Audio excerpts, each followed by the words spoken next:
Good morning, ladies and gentlemen, and welcome to the show. Listen, I'm glad to have you guys here. Today is Monday, the 10th of February, 2020. And I don't know what's going on in front of my house. There's all kinds of cars going by on the highway. Anyway,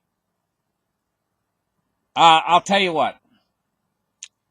The markets on Earth here today, the financial markets, in the next 60 days, I see everything getting turned upside down on its head.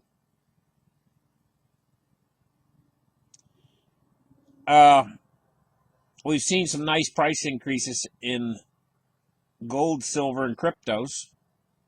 I think that very well could continue, and I think there's really a big trouble coming, and it's all got to do with the elephant that's in the room, the big story. Unless you guys been hiding under a rock, you know exactly what I'm talking about. Anyway, we're going to move on and take a look at the markets today and see what they're doing. But like I say, I figure in the next 60 days that things are going to change massively in the complexion of the financial markets. I think it's going to be, basically, in a word, bedlam. I think that's what's coming in the next 60 days. I think this is a very serious matter. One of the reasons why I'm saying that is the Chinese economy makes up, during the last financial crisis, it only made up about 4% of the world economy. It's considered to be an emerging market. Now it makes up over 16% of the world economy. Are they going back to work today? I don't know, but I don't think it really matters that much. The damage has been done to the Chinese economy, and it's going to be massive. And if anybody out there thinks that this is not going to have a profound effect upon the world economy, you're kidding yourself. It's coming. The storm is coming. A storm like you guys have never seen before. I'm going to be here to cover it. So let's get started. Let's open up the charts right here and take a look at what's going on today in the world. First thing we're going to take a look at is silver, because in my mind, silver's the most important commodity out there. I think silver's great. I've been rooting for silver for years. But silver's in a range right now, 1772. We saw a little flash crash there yesterday. And it went all the way down to almost 1750, and then it popped right back up again. I don't really know what that was all about. But anyway, it's staying in its range today at 1772. And now we're going to take a look at gold and see what gold's doing. Gold's at 1573. It's up $3.40. It's on the high side of its range. I notice that silver's been lagging behind gold a little bit lately. I noticed that. Let's take a look now at cryptocurrency market capitalizations. Cryptocurrency's been doing amazingly well. Bitcoin went up over $10,000. Now it's settled back to 98.25. But I noticed that the Bitcoin dominance is down. And that's an indicator for me of a rally, 63.4% in Bitcoin dominance. Market cap at $282.1 billion for the industry. Bitcoin price at 98.25. Ethereum's 220. XRP is 27 cents. Bitcoin Cash is $443. Bitcoin SV is $344.67. Litecoin is $73.67 today. So we're seeing some good increases in the price of the cryptocurrencies. Cryptocurrencies are doing really well. Let's take a look at the Dow today. The Dow started up this morning higher. It was up a little bit, but now it's back down. And it's pretty much even with the board. Right now, I would say it's even with the board. Okay, now it's down 9 points. So it's starting to fall today, the Dow. I think, we haven't seen anything yet, really.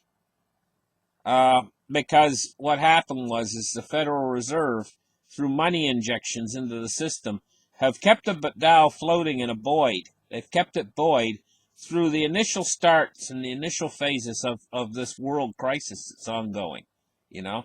But how much longer can they keep it buoyed? Well, we're going to have to wait and see. How much power does the Fed have over the Dow? We're gonna find out. Okay, so it's down 9 points so far today.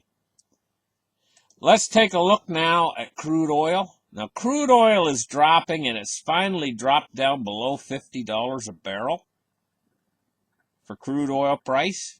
$49.87 right now for sweet light crude.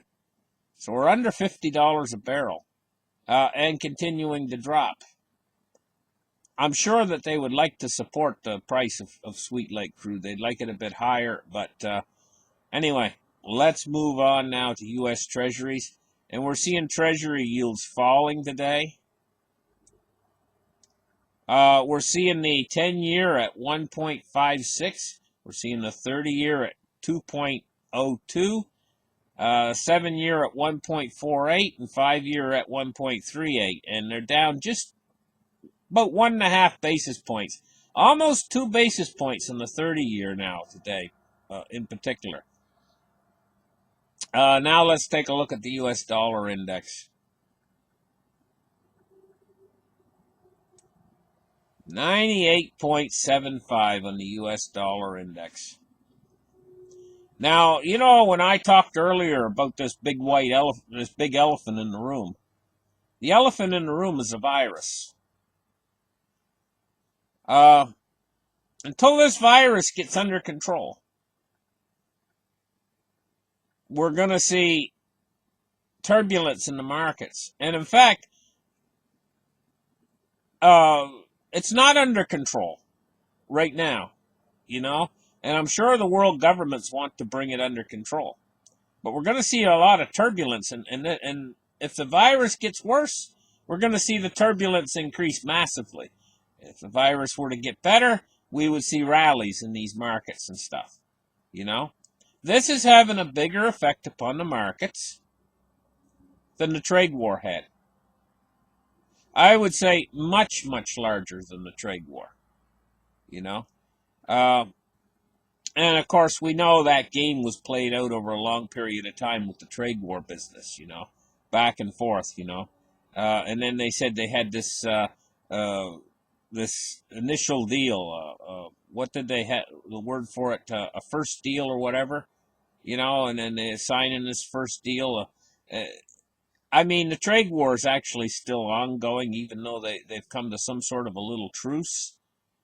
But the damage has absolutely been done to the Chinese economy. And the Chinese economy was getting ready to roll over anyway. But this is like massive damage to the Chinese economy. Unrepairable damage to the Chinese economy.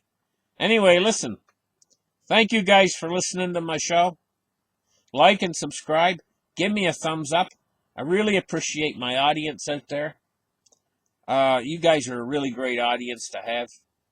And think the world of you guys. Thank you for listening to my show, and we'll catch you guys in the very next episode. Bye-bye.